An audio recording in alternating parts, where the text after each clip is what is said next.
எனது பெயர் கே ராமகிருஷ்ணன், வடசென்னை பொது வியாபார நல சங்கத்துடைய பொதுச் செயலாளர். நமது வாழும் இந்த மாநிலத்தை வந்தாரை வாழைக்கும் தமிழ்நாடு என்று பெருமையோடு சொல்வார்கள். அதேபோன்று நம் தலைநகரம் சென்னை மாநகரத்தை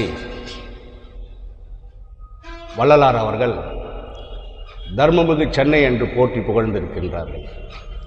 காரணம், சென்னையில் எவ்வளவோ பெரிய தனவந்தர்கள், செல்வ சீமான்கள்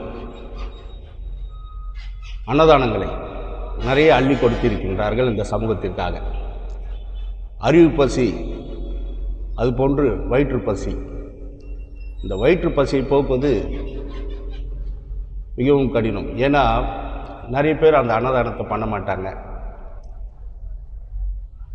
பண்ணுறவங்களில் பல பேர் நம்ம சென்னை மாநகரத்தில் நிறைஞ்சிருக்காங்க.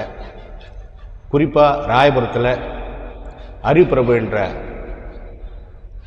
தம்பி அவருடைய தந்தையின் நினைவாக அன்னதானம் பண்ணுறார். குறிப்பாக பார்த்திங்கன்னா ஏதாவது ஒரு இடத்துல வச்சு பண்ணுவாங்க, நினைவாக பண்ணுறவங்க. அவர் பார்த்திங்கன்னா அதுக்காக ஒரு வேன் ரெடி பண்ணி குவாலிட்டியான சாப்பாடு, அதாவது ருசியாகவும் மனதிற்கு நிறைவாகவும் ஒரு தண்ணி பாட்டிலோட ஒரு பேக்கேஜோட நிறைவான சாப்பாடை மருத்துவமனைகள், பஸ் நிறுத்தங்கள், அது போன்ற இடத்துங்களில் போய் நிறுத்தி அந்த அன்னதானத்தை கொடுக்குறாரு. ரொம்ப அது பார்க்கும்போது எனக்கு ரொம்ப சந்தோஷமாக இருந்தது. இது போன்ற இளைஞர்கள்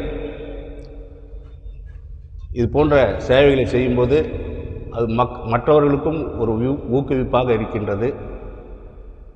ஹரிபிரபு அவர்கள் எல்லாம் வல்ல இறைவன் ஆசையோடு சீரும் சிறப்புமாக வாழ வேண்டும், நல்ல வருமானங்களை பெற்று இதுபோன்று தொடர்ந்து அன்னதானங்களை அவர் தந்தை நினைவாக நிறைவோடு செய்ய வேண்டும் என்று அந்த அன்பு தம்பி அவர்களை வாழ்த்துகின்றேன். நன்றி, வணக்கம்.